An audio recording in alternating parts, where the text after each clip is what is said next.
नमस्कार, मैं Shivaditya Das. Welcome back to my channel. Last class में हम लोगों ने बात किया था about resistance and how resistance is connected to a circuit. आज हम लोग बात करेंगे heating effect of electric current. अच्छा, जब इलेक्ट्रिसिटी पास करता है कंडक्टर में, the increase in temperature, this increase in temperature is due to the heating effect of electric current.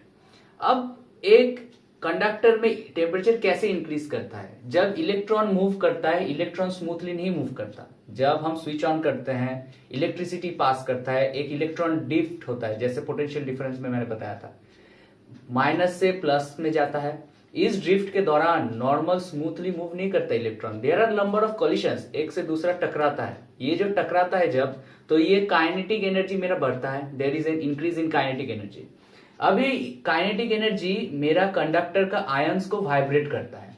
अब ये जब वाइब्रेशन मेरा इंक्रीज होता है, क्योंकि नंबर ऑफ कॉलिशन होता है, ये जब वाइब्रेशन ऑफ आयंस इंक्रीज होता है, there is in increase in temperature.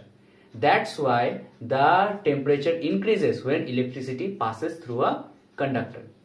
तो हीटिंग इफेक्ट में हम मेरे को क्या बता रहा है? Heating effect in a conductor, when electricity passes through a conductor the temperature increases.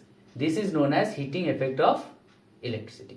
अब हीटिंग इफेक्ट को, इलेक्ट्रिसिटी को कुछ फॉर्मूला आता है। पहला फॉर्मूला, मान लो ये कंडक्टर है, ये एक कंडक्टर है,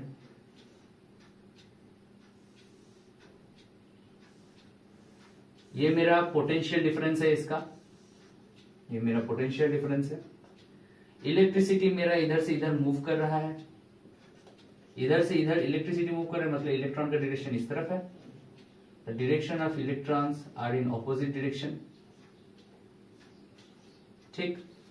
अब पहला वाला मेरा फॉर्मूला जो आता है, मान लो मेरा पोटेंशियल डिफरेंस V है।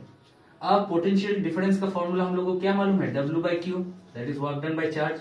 यहां से लिख सकते हैं W equals to VQ, charge इधर आ गया, मल्टीप्लाई हो गया। अब Q इक्वल्स टू क्या होता है? Q इक्वल्स टू होता है मेरा IT, क्योंकि I इक्वल्स टू होता है Q/T। तो यहां से लिख सकते हैं W इक्वल्स टू, इसका वैल्यू अगर पुट कर दे, VIT। ठीक है, यहां पे मेरा कौन सा कितना वर्क डन हो रहा है? यहां पे जो मेरा हीट प्रोड्यूस हो रहा है वही मेरा वर्क डन है, that is H equals to VIT। ठीक है, ये मेरा एक इक्वेशन है, ये भी एक फॉर्मूला है। अब हम लोगों ने ओम्स लॉ से क्या पढ़ा था? V equals to IR। इस V का वैल्यू अगर पुट कर देंगे, दैट इज क्या आ रहा है? V equals to I²RT। ये है मेरा सेकेंड इक्वेशन।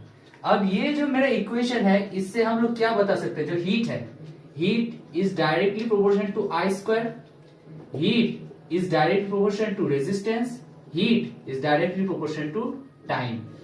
ये जो लॉ आया, इसको बोलते हैं Joule's law of heating. Joule's law of heating क्या बोल रहा है? Heat is directly proportional to the square of current, heat is directly proportional to resistance, heat is direct proportional to time. मतलब ये तीन प्रॉपर्टी अगर इंक्रीज होगा तो मेरा हीट भी इंक्रीज होगा।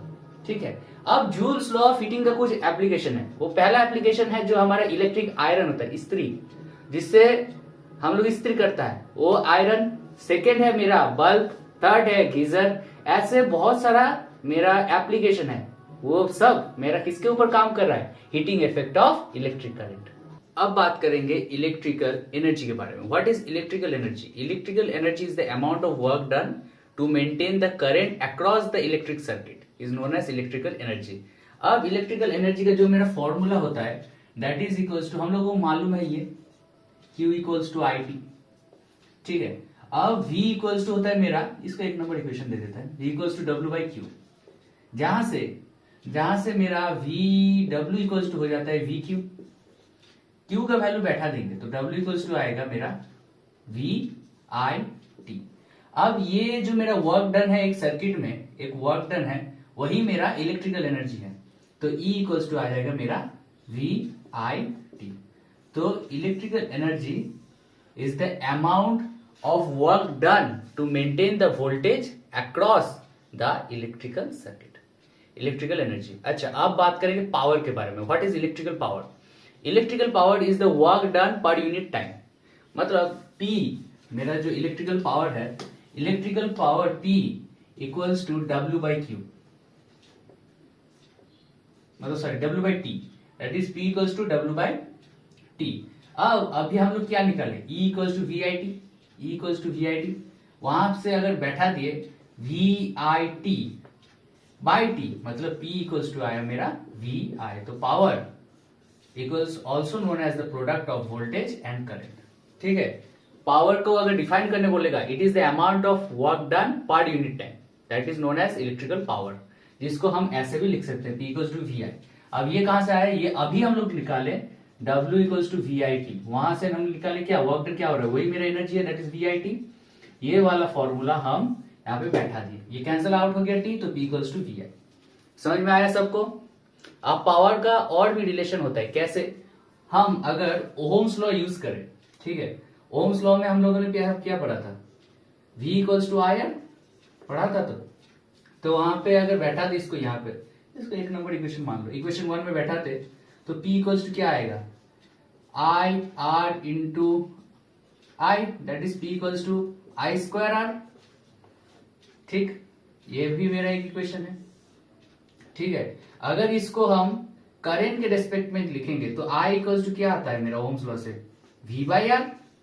इसको अगर I की जगह बैठा दे तो P इक्वल्स टू क्या आएगा मेरा, P को अगर यहाँ पे बैठा दे दैट इज आएगा मेरा V into V by R, that is P equals to V square by R. तो ये सारे अलग अलग रिलेशन है जो मेरा पावर को डिफाइन करते हैं, voltage resistance, current resistance, voltage और करंट। अब इसका एक एसआई यूनिट होता है, SI unit of power is what, SI unit of power is, SI unit is what, WATT, जो कैपिटल W से डिनोट किया जाता है। अच्छा, ये जो मेरा वॉट है, ये वॉट हम लोग बहुत बार सुने, कहां सुने, देखना हाउस होल्ड जो सर्किट होता है वहां पे हम लोग यूज करते हैं किलोवाट, किलोवाट, किलोवाट आवर, जो हमारा कॉमर्शियल यूनिट है, KWH, KWH is the commercial unit of electricity. ये हम लोगों का घर में मेजर होता है, ठीक है, किलोवाट आवर। अब के बारे में हम थोड़ी देर बाद में डिस्कस करते हैं, ठीक है, पहले कुछ और चीजें जान लेते हैं, जैसे वॉट के बारे में। अच्छा, ये जो मेरा वॉट है, अगर हम P का फॉर्मूला लगाए, P का मेरा एक अभी फॉर्मूला आया पावर से, that is P equals to V और I। मान लो V है मेरा 1 वोल्ट और I है मेरा 1 एम्पियर, तो तब P इक्वल्स टू मेरा हो जाए 1 वोल्ट इंटू एम्पियर। तो इसको, इसका यूनिट क्या है, वॉट, तो 1 what equals to 1V into 1 है, मतलब 1 वॉट का डेफिनेशन क्या हो गया, when 1 ampere current is passing through an electrical circuit when the potential difference is 1 volt. यह है मेरा डेफिनेशन किसका, 1 वॉट का। अच्छा, वॉट, किलोवाट, मेगावाट, बहुत सारा चीज होता है, तुम लोग ये जान लो, 1 किलोवाट इक्वल्स होता है तुम्हारा 1000 वॉट, 1 मेगावाट होता है तुम्हारा 10 to the power of 6 watt, 1 gigawatt होता है तुम्हारा 10 to the power of 9 watt. और एक चीज होता है that is horse power, 1 HP, जो लोग हम लोग बात करते हैं ना, इतना हॉर्स पावर एनर्जी है, इतना हॉर्स पावर है इसका, 1 horse power equals to 746 watt. ये सब चीज तुम्हारा कभी कभी कैलकुलेशन में लगता है, तुम लोगों का इतना ये एग्जाम में वगैरह में नहीं आता है, अगर सिर्फ कैलकुलेशन में आया तभी लगेगा, नहीं तो इतना दूरी काफी है। ठीक है, 1 वॉट का डेफिनेशन समझ में आया। अब जो मैं बात कर रहा था किलोवाट आवर के बारे में, यह है कमर्शियल यूनिट ऑफ इलेक्ट्रिसिटी, ये इससे हमारा यूनिट मेजर होता है। इसका भी एक कॉन्वर्सेशन है, मतलब अगर मान लो 1 किलोवाट आवर है, ठीक है, तो 1 किलोवाट मतलब मेरा है 1000 वॉट इंटू वर्क, मेरा 1 आवर में कितना सेकंड रहता है, 60 इंटू 60, दैट इज 3600। इसको अगर हम मल्टीप्लाई करेंगे और अच्छे से लिखेंगे तो ये आएगा 3.6 into 10 to the power of 6 joule per second. तो इतना वर्क डन होता है मेरा 1 किलोवाट आवर में। तो 1 किलोवाट आवर का डेफिनेशन क्या है, 1 kilowatt hour is defined as the amount of work done by the electrical appliances when it consumed 1000 watt operated per hour. That is the definition of 1 kilowatt hour.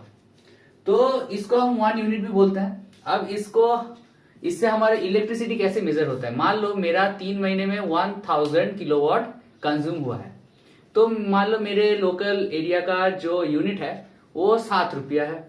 तो 1000 into 7 करेंगे 7000, यह है मेरा electric का bill. समझ में आया? ऐसे हम लोग इसको यूज करते हैं। तो इसी के साथ हमारा इलेक्ट्रिसिटी या फिर इफेक्ट ऑफ करंट ये मेरा चैप्टर खत्म होता है। तो किसी को अगर कोई डाउट रहा तो मेरे को डिस्क्रिप्शन बॉक्स में पूछ लो। नेक्स्ट क्लास हमारा बहुत वाइटल रहता है, क्योंकि मैं वहां पे बताऊंगा कौन सा क्वेश्चन तुम लोगों का बोर्ड्स में आएगा। तो नेक्स्ट क्लास के लिए जरूर जरूर इस चैनल को सब्सक्राइब करो, लाइक करो और शेयर करो तुम्हारे दोस्तों के साथ, और बोर्ड्स का प्रिपरेशन अच्छे से करो। तो मिलता है नेक्स्ट क्लास में। Thank you.